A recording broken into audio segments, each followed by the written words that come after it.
گھر کو ہمیں درست کرنا ہے, ٹھیک کرنا ہے, یہ کس حوالے سے بات کی گئی ہے؟ پہلی چیز تو یہ کہ کانفیڈنس بلڈنگ میجرز ہوتے ہیں کچھ. اگر آپ نے واقعی سیریس ڈائیلاگ کرنے ہیں, ابھی تو اپوزیشن کے اپنے درمیان بھی ڈائیلاگ ہونے کی ضرورت ہے, کیونکہ اپوزیشن کے درمیان ڈائیلاگ ہوگا تو وہ حکومت کی طرف سے اس کو ریجیکٹ کریں گے یا ایکسیپٹ کریں گے. لیکن اس کی بنیاد کیا ہوتی ہے؟ بنیاد یہی ہوتی ہے کہ اپنی کم از کم چیز تو یہی ہو سکتی ہے نا کہ آپ تلخی کم کرنے کے لیے بیانات میں تھوڑا سا جو ہے اعتدال لے کر آئیں, اپنی بات میں تھوڑا سا وزن لے کر آئیں, بجائے اس کے کہ ایک دم آپ چیخ و پکار سے شروع کر دیں اور الزامات کی سیاست کریں. اگر یہ کرنا ہے تو ظاہر ہی آپ اور 5 کمیٹیز بنا لیں, اس سے کوئی فائدہ نہیں ہوگا. تو اپوزیشن, دیکھیں جو جنرل باجوہ نے بات کی ہے نا, اس کا ایک تعلق سیاسی عدم استحکام سے بھی ہے. آپ کا ملک آگے نہیں بڑھ سکتا اگر سیاسی عدم استحکام ہوگا.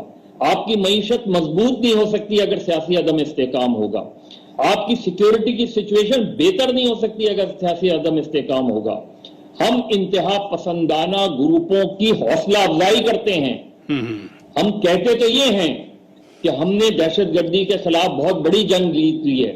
ذرا گراؤنڈ پہ تو دیکھیں کہ انتہا پسندی جو ہے کس لیول تک آ گئی ہے, اور اس سے خود سیاسی جماعتیں, چاہے وہ حکومت ہو, حکومت کے اتحادی ہوں یا اپوزیشن ہو, ان کو اگلے الیکشن میں, یہ یاد رکھیے گا, ان کو اگلے الیکشن میں سب سے بڑا چیلنج انہی انتہا پسندانہ گروپوں سے ہوگا. اور یہ ایک الارمنگ سچویشن ہے. تو آپ نے اگر ملک کے اندر معیشت کیسے مضبوط ہوگی, انویسٹر کیسے آئے گا, انویسٹ کیسے کرے گا جب اس کو یہ یقین ہی نہ ہو کہ پاکستان میں ایک حکومت اپنے 5 سال پورے کر سکتی ہے, پاکستان میں ایک حکومت سے دوسرے حکومت پیسفل ٹرانسفر آف پاور ہوگا, پاکستان میں الیکشن جو ہے وہ غیر جانبدار ہوں گے, مینیج نہیں ہوں گے, پاکستان میں پولیٹیکل انجینئرنگ نہیں ہوگی. جب تک یہ ایشوز ڈسکس نہیں ہوں گے, یعنی میں نہیں سمجھتا. آپ نے دیکھا ہوگا پچھلے سال جب FATF کے معاملے پہ حکومت اور اپوزیشن نے مل کر قانون سازی کی, تو وہ جو قانون سازی ہو رہی تھی FATF کی شرائط پوری کرنے کے لیے, وہ ایسا لگ رہا تھا کہ وہی جو ڈان لیکس میں جو باتیں تھیں, تو انہی باتوں میں جو انٹرنیشنل فورسز کے, عالمی قوتوں کے جو کنسرنز تھے, جو تحفظات تھے, ان کو ایڈریس کرنے کی کوشش کی جا رہی ہے. اور جب FATF کی لیجسلیشن ہو رہی تھی تو بہت سے لوگ یہ کہہ رہے تھے کہ یہ تو وہی کچھ ہو رہا ہے جو ڈان لیکس میں تھا. اب جو جنرل باجوہ صاحب کا جو بیان آیا کہ ہمیں اپنا ہاؤس ان آرڈر کرنا چاہیے, تو میرا خیال ہے کہ وہ وہی بات جو ہے اس کو ایک نئے پیرائے میں کر رہے ہیں. کہ میرا خیال ہے کہ اب ان کا ایک کہنا ہے کہ شاید ہمیں پاکستان میں پولیٹیکل سٹیبلٹی چاہیے. ہمارے ملک میں ایک وزیر اعظم جو ہے وہ سیدھا الیکشن کمیشن آف پاکستان پر الزامات لگا دیتا ہے, چارج شیٹ لگا دیتا ہے اس پہ. اور ماضی میں جب اس طرح کا واقعہ ہوتا تھا, دیکھیں میں آپ کو یاد کرواتا ہوں, جب بے نظیر بھٹو صاحبہ کی پہلی گورنمنٹ تھی, تو اس وقت جب ڈاکٹر شیر افغان نیازی نے الیکشن کمیشن کے خلاف بیان دیا تھا, تو آدھے گھنٹے میں جسٹس نعیم الدین جو چیف الیکشن کمشنر تھے, انہوں نے اس کو نوٹس جاری کر دیا تھا اور شیر افغان نے معافی مانگ لی. اس کے بعد پھر کچھ سالوں کے بعد نواز شریف صاحب نے اس طرح کا ایک بیان دیا, تو پھر الیکشن کمیشن نے ان کو بیان جاری کیا اور نواز شریف صاحب کے بہاف پہ بھی ان کے وکلا نے جا کے معافی مانگی. اب آپ دیکھیں ایک sitting prime minister of Pakistan بھی پریس کانفرنس ایک سپیچ کرتا ہے, پھر 3 وزراء جو ہیں وہ پریس کانفرنس کرتے ہیں. اور حامد میر صاحب 3 وزراء کو چھوڑ دیں, کالی ایک, اب تو وہ سابق وزیر ہیں, ابھی سینیٹر منتخب ہوئے ہیں, وہ تو الیکشن کمیشن کو کہہ رہے تھے کہ آپ نے اگر مائنڈ سیٹ بنایا ہوا ہے تو ٹھیک ہے پھر. ہاں یہ تو میں یہی کہہ رہا ہوں نا کہ پاکستان میں اگر پیپلز پارٹی یا مسلم لیگ نون کا کوئی منتخب پارلیمنٹیرین یا وزیر اعظم یا وزیر جو ہے وہ اگر الیکشن کمیشن پہ تنقید کرے تو الیکشن کمیشن فوراً اس کو نوٹس دیتا ہے. لیکن اگر عمران خان تنقید کرے یا تحریک انصاف تنقید کرے تو الیکشن کمیشن خاموش رہتا ہے.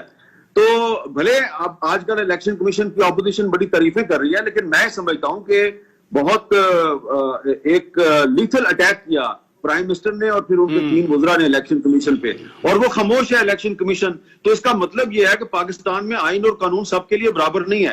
تو اگر آپ نے اپنا ہاؤس ان آرڈر کرنا ہے تو سب سے پہلی بات آئین اور قانون سب کے لیے برابر ہونا چاہیے. نمبر 2 عدلیہ آزاد ہونی چاہیے. اس وقت جو صورتحال ہے. ایسا لگتا ہے کہ عدلیہ آزاد نہیں ہے, میڈیا کو آزاد ہونا چاہیے. آپ دیکھیں کل ہی جو ہے سکر میں ایک صحابی کو قتل کر دیا گیا ہے, اور اس سے پہلے بھی بہت سے صحابی قتل ہو چکے ہیں. تو جس ملک میں نہ عدالتیں آزاد ہوں, نہ میڈیا آزاد ہو, پارلیمنٹ جو ہے وہ مجبور اور محکوم قسم کی پارلیمنٹ ہو, تو وہاں پر کیسے آپ کہتے ہیں کہ آئین اور قانون سب کے لیے برابر ہے؟ جس کی وجہ سے یہ کہا جا رہا ہے کہ سب سے پہلے گھر کو درست کرنا ہے. پاکستان کو ایک ویلفیئر اسٹیٹ بننا تھا, پاکستان ایک سیکیورٹی اسٹیٹ بن گیا. پاکستان میں ایک جمہوری نظام کی بنیاد پر پاکستان بنا, یہاں جمہوریت کا نام لینا جو ہے وہ مشکل ہو گئی. پاکستان قائد اعظم کے ویژن کے مطابق اس ملک میں میڈیا کو آزاد ہونا تھا. اس ملک میں پہلے دن سے میڈیا زیر عتاب رہا. پاکستان میں قانون اور انصاف کی حکمرانی ہونی تھی. پاکستان کے قانون جو ہے نظریہ ضرورت کے تحت چلایا گیا. پاکستان نے بہت سالوں پہلے جب پہلی افغان جنگ میں حصہ لیا معاف کیجیے گا, تو مجھے آج بھی خان عبد الولی خان کا وہ جملہ یاد ہے کہ آج جو گولی کابل کی طرف چلائی جا رہی ہے وہ کل اسلام آباد کی طرف بھی چل سکتی ہے. لیکن اس وقت جب یہ ساری باتیں لوگ کہہ رہے تھے, جس طرح 1970 میں بہت سے لوگ کہہ رہے تھے یہ بات کہ دیکھیں مسئلے کا سیاسی حل نکالیں, لیکن ہم نے 26 مارچ 1970 کو فوجی آپریشن کے ذریعے حل نکالنے کی کوشش کی, اور اس کے نتائج ہمیں 16 دسمبر کو مل گئے. مطلب صاحب جتنا آپ نے فرمایا ہے یہ تو ہر پاکستانی کی رائے یہی ہو سکتی ہے, لیکن میں یہ پوچھنا چاہ رہا ہوں, جیسے جنرل قمر جاوید صاحب باجوہ صاحب نے بات کی, انہوں نے اسی کانٹیکس میں کی ہے جس میں آپ بیان کر رہے ہیں. دیکھیے انہوں نے اس کانٹیکس میں کی ہوگی, میرے خیال میں تو ان کا کانٹیکس میں جو سمجھتا ہوں, ہو سکتا ہے میں غلط ہوں, کہ پاکستان کو اس وقت دنیا میں کس طریقے سے دیکھا جا رہا ہے. پاکستان نے بے مثال قربانیاں دی ہیں دہشت گردی کے خلاف جنگ میں. وہ کیا وجہ ہے کہ آج بھی آپ کو سسپیکٹ کے طور پہ لیا جاتا ہے, وکٹم کے طور پہ نہیں لیا جاتا, تمام تر جو ہے اس لڑائی کے باوجود. اس لیے کہ جب بھی کوئی بات ہوتی ہے تو یہیں سے بات آتی ہے ہمیشہ کہ یہ جو صورتحال ہے, یہی پاکستان ایک بریڈنگ گراؤنڈ رہا ٹیررزم کا.